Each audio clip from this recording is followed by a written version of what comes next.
नमस्कार, आप देख रहे हैं आर्टक भारत। मैं हूं दिवाकर विक्रम सिंह। बांग्लादेश की स्थिति बेहद खराब हो रही है। वो इसलिए क्योंकि यूनुस किन्हीं प्रमुख देशों के नेतृत्व में एक ऐसे एजेंट की भूमिका निभा रहे हैं जिसमें न तो बांग्लादेश और न ही बांग्लादेश और भारत के रिलेशन महफूज रह सकते हैं। मैं इस बात को बहुत जिम्मेदारी से इसलिए कह सकता हूँ क्योंकि जैसे ही निर्वासित पूर्व प्रधानमंत्री शेख हसीना के खिलाफ वहाँ के एक ट्रिब्यूनल ने, जिसका गठन उसी शेख हसीना ने किया था जिसको उसी न्यायाधिकरण ने मृत्युदंड की सजा दी है, इसके बाद चूंकि वो निर्वासित जीवन भारत में बिता रही हैं और भारत उस ट्रिब्यूनल के फैसले को सही नहीं मानता और बांग्लादेश के साथ बेहतर संबंध भी रखना चाहता है। इन दो परिस्थितियों में कैसे न्याय कर पाएगा दोनों रिश्तों को बचाने के लिए, ये एक बड़ा सवाल है। फांसी की सजा के बाद मैंने कहा था कि यूनुस किसी के कहने पर, उकसाने पर, भरने पर, कान भरने के संदर्भ में मैं बात कर रहा हूँ, एक ऐसी स्थिति बनाने की कोशिश करेंगे जिसमें वो अपने आप को साबित करेंगे कि भारत उन्हें दबाना चाहता है, उनके देश को दबाव में ला करके वहाँ के कानूनों को भी पूरी तरीके से तबाह या उस प्रक्रिया में दखल दे करके हस्तक्षेप करना चाहता है। इसलिए अंतर्राष्ट्रीय बिरादरी भारत पर दबाव बनाए कि वो बांग्लादेश के साथ बराबरी का व्यवहार करे, और अगर वो ऐसा कहेंगे और करेंगे, इसका मतलब है भारत और बांग्लादेश के रिलेशन वैसे ही खराब होंगे जैसे भारत और पाकिस्तान के। और पाकिस्तान यही चाहता है। पाकिस्तान इसलिए ऐसा चाहता है क्योंकि चीन चाहता है कि पाकिस्तान ऐसा बांग्लादेश को करने के लिए मजबूर करे, क्योंकि चीन और पाकिस्तान दोनों की नज़र बांग्लादेश के जरिए पूर्वी क्षेत्र से भारत को घेरने की है। और अब इसमें और बड़ा तड़का तब लग गया जब अमेरिका टैरिफ नीति के चलते भारत पर दबाव बनाने के लिए बांग्लादेश का भी इस्तेमाल अपने लिए कर रहा है और उसमें पाकिस्तान जो कुछ भी कर रहा है उसमें हस्तक्षेप नहीं कर रहा है। अब आप सोच लीजिए, चीन, पाकिस्तान, तुर्की, अमेरिका, ये सभी देश बांग्लादेश, जिसको मात्र 1 घंटे के नोटिस पर भारत पूरी तरीके से जड़वत स्थिति में अर्थात स्टैग्नेंट कर सकता है, उसका मूवमेंट रोक सकता है, जिस बांग्लादेश को इस स्तर पर खड़ा करने के लिए भारत ने कितनी सहायता की, वही बांग्लादेश आज पाकिस्तान, चीन और अन्य देशों के इशारे पर नाच रहा है। और ये सब कुछ कर रहे हैं और करते देने दे रहे हैं मोहम्मद यूनुस, जो वहाँ के अंतरिम सरकार के मुखिया हैं। शेख हसीना बाजेद के 15 साल के शासनकाल में भारत और बांग्लादेश के ऐतिहासिक संबंध बेहद मजबूत हुए, लेकिन न्यायाधिकरण के फैसले के बाद कट्टरपंथियों का जो दबाव बना, उसमें बांग्लादेश की पूर्व प्रधानमंत्री हसीना और उनकी पार्टी आवामी लीग के वजूद को ही खत्म करने के लिए एक बड़ी साजिश चल रही है। आपको पता होगा कि शेख मुजीबुर रहमान, जो अवामी लीग के एक तरह से मुखिया, एक तरह से क्या, वो हैं भी, शेख हसीना के पिता रहे और वो बांग्लादेश के फाउंडर रहे, जिनका साथ देकर के 1971 में भारत ने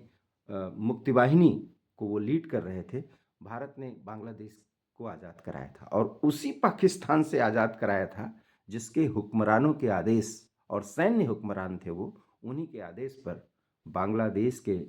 आज के बांग्लादेश के लोगों के साथ कत्लेआम मचाया गया था, महिलाओं के साथ रेप किया गया था, बच्चों को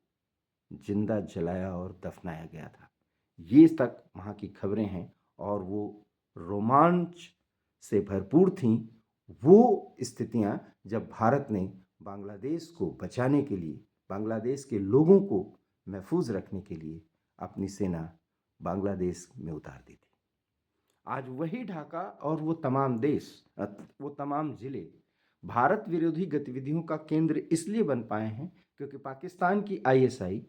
और वहाँ की सेना के मदद से वो तंजीमें जो भारत के कश्मीर को अलग करना चाहती हैं, आज बांग्लादेश के जरिए भारत विरोधी गतिविधियों में लिप्त हैं और बांग्लादेश की यूनुस सरकार उन्हें प्रश्रय दे रही है। सवाल ये है कि क्या शेख हसीना को प्रत्यर्पित किया जाएगा, अर्थात भारत यूनुस के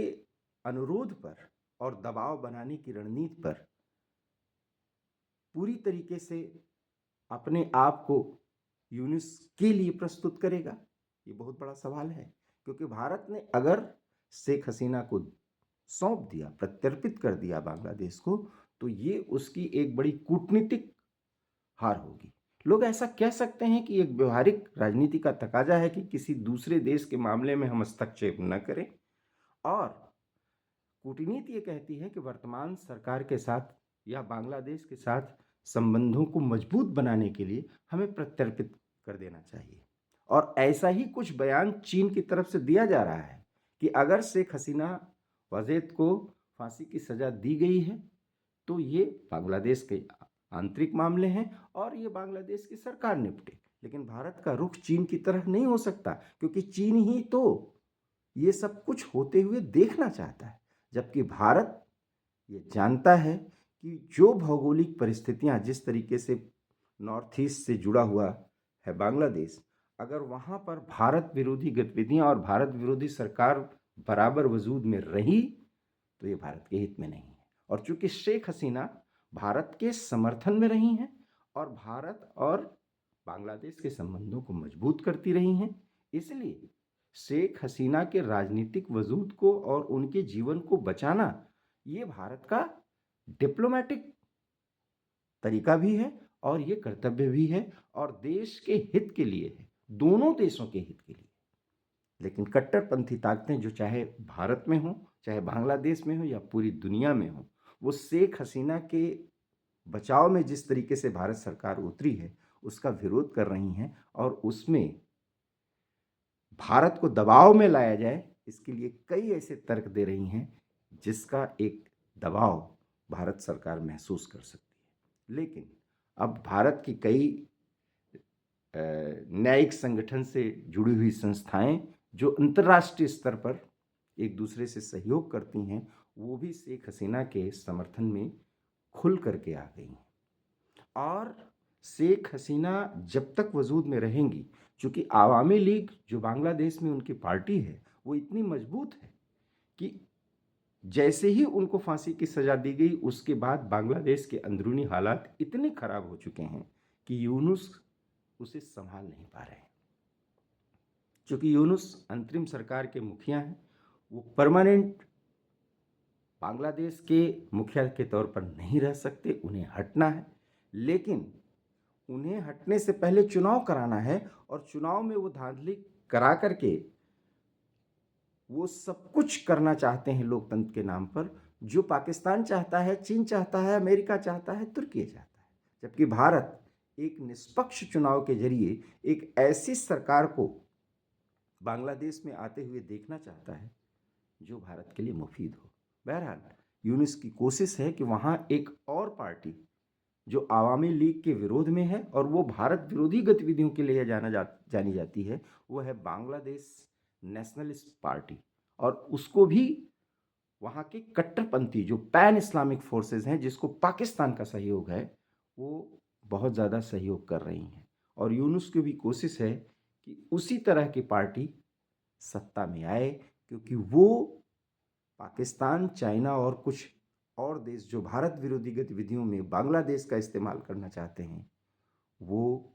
चाहते हैं कि यूनुस ऐसा ही करें और यूनुस वही करेंगे। और अगर वो ऐसा करते हुए बांग्लादेश को अराजकता की आग में झोंकने के लिए तैयार हैं और झोंक रहे हैं, तो ये सब कुछ होते हुए देखना चाहेंगे वो देश, और इसके लिए यूनुस को समर्थन करेंगी। इसलिए आने वाले समय में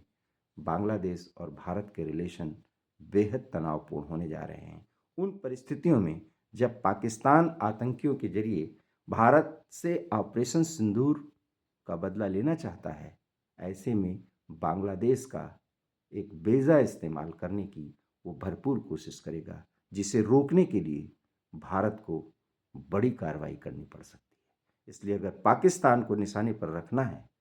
तो बांग्लादेश को भी सबक सिखाने के लिए अब हमारे सुरक्षा बलों को, सेना को तैयार रहना पड़ सकता है, जो बहुत जल्दी स्थिति पैदा होने वाली है। इसलिए आने वाले समय में अगर आप पाकिस्तान और भारत के बीच एक संघर्ष देख रहे हैं तो बांग्लादेश के साथ भी एक बड़ा तनाव देखने के लिए तैयार रहिए और इसके लिए सजग भी रहिए, क्योंकि बांग्लादेश के हालात शेख हसीना को फांसी की सजा दिए जाने के बाद बेहद तनावपूर्ण और खराब हो रहे हैं। आपको हमारा वीडियो अच्छा लगा हो तो प्लीज़ से लाइक कीजिए, शेयर कीजिए। हमारे चैनल हार्ट ऑफ भारत को प्लीज़ सब्सक्राइब कीजिए। बहुत बहुत धन्यवाद। नमस्कार।